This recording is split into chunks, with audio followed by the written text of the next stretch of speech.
Hundreds of potential jurors are being questioned in the high-stakes criminal trial of hip-hop mogul Sean Diddy Combs.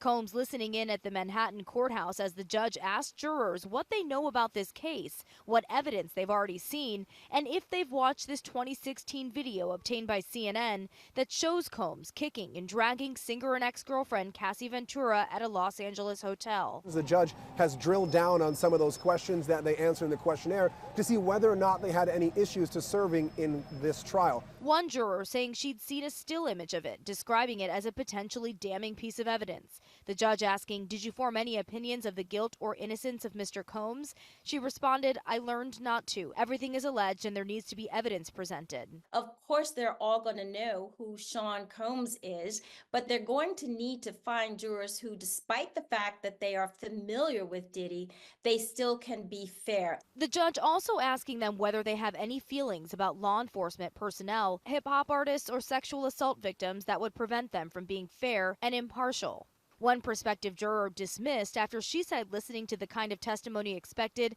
would make her uncomfortable, saying she, quote, had a family member who went through something like that. One man indicated he's heard about the case on the radio and thought Combs was likely to have been involved in the alleged activities, but promised to form an opinion on the case based only on what happens in the courtroom. He was allowed to stay.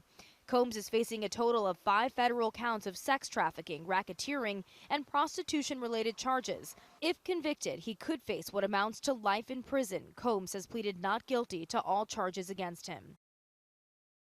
Just days ago, Combs rejected a plea deal. He has pleaded not guilty to all of the charges against him. The judge says he hopes to have a jury seated in 3 days. Rena Roy, ABC News, New York.